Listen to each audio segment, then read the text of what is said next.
दोस्तों, तो कैसे आए आप? सब बढ़िया और आपकी तैयारी भी अच्छी चल रही है। अभी एग्ज़ाम भी आने वाली है, तो फर्स्ट ग्रेड के बारे में बात करते हैं।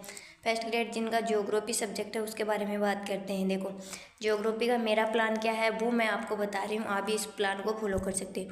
तो देखो, अब ज्योग्राफी के 70 से 75 डेज आपको देख लो बच्चे फर्स्ट ग्रेड के लिए। तो देखो, मैं क्या करूँगी कि अभी मैंने कुलदीप सर का कोर्स ले रखा है। मैं पिछली बार भी तैयारी की थी, तो मैंने कुलदीप सर से ही पढ़ा था, तो मेरे कुलदीप सर का समझ में आ जाता है। और उनको देखो, अब क्लास से लेने का इतना टाइम नहीं है मेरे पास में, तो कुलदीप सर के जितनी भी पीडीएफ है ना, जो सर ने अभी नोट्स बना के डाली है, वो सारी पीडीएफ पढ़ूंगी मैं ना। वैसे भी आपके जितने भी नोट्स हैं ना, तो आपको वो नोट्स आपके पढ़ने, क्योंकि आपने बार बार वही पढ़े। अब कुलदीप सर ने जो जो पढ़ाया वो दोबारा से रिपीट कर रहे हैं, वो उनमें थोड़ा बहुत ज़्यादा एक्स्ट्रा लगा के बता रहे हैं, तो वो सही है। तो देखो, आपको सारे के सारे, तो आपको जितने भी आपके नोट्स हैं ना वो पढ़ लेना। और फिर आपको क्या करना, जितनी एनसीईआरटी की बुक है ना आपके पास में, 2 11th मतलब 2 12th की है, 2 वो फिजिकल मतलब प्रयोगात्मक वाली वो है कार्टोग्राफी के लिए, तो वो सारी की सारी आपको एनसीईआरटी पढ़नी कंपलसरी है ही है, क्योंकि एनसीईआरटी से लाइन टू लाइन क्वेश्चन उठेंगे, चाहे वो डाटा चेंज हो या नहीं हो, कोई फर्क नहीं पड़ता एनसीईआरटी से। तो आपको ये कर लो। और जितने भी है ना, और ये तो आपको पढ़ने हैं ज्योग्राफी के पेपर के लिए। आपको ना बड़े बड़े ग्रंथ मतलब बड़ी बड़ी किताबें लाने की अभी ज़रूरत नहीं है, कि वैसे बोलते हैं कि भाई ऑथेंटिक बुक खरीदो, ये सवेंद्र सिंह की लाओ, माजिद हुसैन की लाओ, ये लाओ। देखो, मेरे पास पिछली बार भी बुक नहीं थी, अभी भी बुक नहीं है, और बुक पढ़ने का टाइम भी नहीं है। आपको क्वेश्चन आएंगे ना, तो क्वेश्चन इतना नहीं है, आपको 4 ऑप्शन आएंगे ना, तो 4 ऑप्शन में आपको थोड़ी थोड़ी माइनर मिस्टेक होगी उन क्वेश्चनों में, माइनर जो आपको गलत सही इसमें करना होगा, वैसे करना होगा आपको। और वैसे ज्योग्राफी में तो ज्योग्राफी में डाटा चेंज होते रहते हैं, तो इसलिए आपको अपडेट तो कुछ करना ही पड़ता है सारा कुछ। और आपका सिलेबस चेंज हुआ, वो सारा सिलेबस आपको पढ़ना ही पढ़ना है। और एक काम आपको सबसे ज़्यादा करना है, वो है क्वेश्चन ही क्वेश्चन निकालने। जितने क्वेश्चन आए हुए हैं ना, वो सारे क्वेश्चन निकाल लो। कोई बोलता है ना कि रिपीट नहीं होते, तो क्वेश्चन रिपीट नहीं होते, उनके ऑप्शन रिपीट हो जाते हैं। ऑप्शन रिपीट नहीं होते तो उनकी थ्योरी में जो सोल्यूशन दिया होता है ना, उनसे रिपीट क्वेश्चन बन जाते हैं आपको। तो आपको क्या करना है, ऑप्शन। अब जितने भी नेट के एग्ज़ाम हुए, चाहे अदर स्टेट के एग्ज़ाम हुए हैं ना, उतने मैं भी यही करूँगी। अभी तक तो मैंने नहीं निकाले हैं, आपको सच बता रही हूँ, मैंने कुछ इतना स्पेशल ज़्यादा कुछ पढ़ा नहीं है अब की बार फर्स्ट ग्रेड के लिए, लेकिन मैं पढ़ूंगी ना।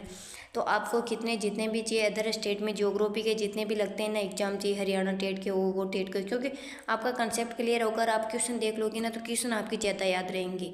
ये 100% है कि क्वेश्चन आपको ज़्यादा याद रहेंगे, और क्वेश्चन आपका पढ़ा हुआ होगा, तो ऑप्शन में वो इर्द गिर्द ही बना के डालते हैं। आरपीसी डालो, कुछ भी डालो, क्वेश्चन का ऑप्शन के क्वेश्चन ही बना के डालते हैं वो सारे के सारे। कोई ऊपर से टपकाते नहीं है क्वेश्चन से। कोई भी एग्जाम दे लो, आजकल बोल रहे हैं पैटर्न चेंज हो गया, पैटर्न कुछ चेंज नहीं हुआ, बट वो इधर से उठा के उधर से उठा के डाल देते हैं। तो यही है, इतना ही है। और जो इजी क्वेश्चन होते हैं ना, वही गलत होते हैं, इतने हार्ड वाले तो हमारे गलत भी नहीं होते हैं।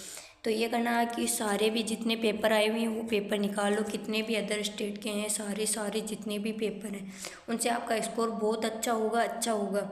और सबसे ज़्यादा प्रैक्टिस करो। टेस्ट सीरीज ज्वाइन कर सकते हो तो करो, नहीं टेस्ट सीरीज ज्वाइन कर सकते हो तो कम से कम जो टेस्ट लग रहे हैं ना, कोई भी कोचिंग में कहीं भी लग रहे हैं, तो वो टेस्ट आप क्वेश्चन ज़रूर देखो। जो टेस्ट देने से भी तो बहुत फ़ायदा होगा, लेकिन आप नहीं दे सकते हो। जैसे मैं आजकल टेस्ट नहीं देती हूँ, पहले मैं देती थी, आजकल मैं एक भी टेस्ट नहीं देती हूँ, लेकिन मैं उन टेस्ट के क्वेश्चन सारे पढ़ूंगी। और पढ़ के भी जिसमें मुझे लगता है ये न्यू है, तो उसको मैं एक पेज में लिख लूँगी अलग से, फिर उनको बार बार रिवाइज करती रहूँगी मैं, कि ये डाटा भूलना। इसलिए आपको ना जितने ज़्यादा क्वेश्चन है ना, उतने क्वेश्चन सोल्व करो आप, और थ्योरी पढ़ो, क्वेश्चन सोल्व करो, थ्योरी पढ़ो और क्वेश्चन सोल्व करो। ज़्यादा मोटी किताबें पढ़ना मत करो, अब 2 मंथ मत पढ़ो। आपके नोट्स हैं वो पढ़ लो, आप एनसीईआरटी को एक बार पढ़ लो। एनसीईआरटी पढ़ना कंपलसरी है। एनसीईआरटी के बाहर जो क्वेश्चन दिए रखे हैं ना पीछे, वो भी निकालने कंपलसरी है, क्योंकि उनमें से भी क्वेश्चन उठा दे देंगे थोड़े बहुत, जैसे गणित और पिछली बार भी दिए थे, अब भी दे देंगे, आपको टेंशन नहीं लेना, वो नॉर्मल क्वेश्चन आते ही हैं थोड़े बहुत। तो ये मेरी स्ट्रेटेजी रहेगी, ज़्यादा कोई इतना कुछ नहीं है। और आप पढ़ते रहो और अच्छे से हो जाएगा।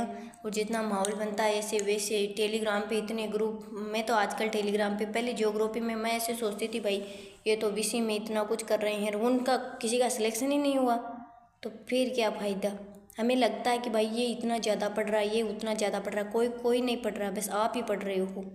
तो आप खुद एक आपको हमेशा पॉजिटिव माइंडसेट के साथ रहना है। पॉजिटिव जो होगा अच्छा होगा, और भगवान हमारे साथ, हम अपना कर्म कर रहे हैं और आपका रिजल्ट देखना। आप इतनी पॉजिटिव सोच के साथ पढ़ोगे, पॉजिटिव सोच के साथ एग्ज़ाम दोगे, पॉजिटिव सोच के साथ रहोगे तो आपकी हर इच्छा पूरी होगी। और आपका तो यही है स्ट्रेटेजी, कोई इतना कुछ खास नहीं है, तो इसको आप भी फॉलो कर लेना।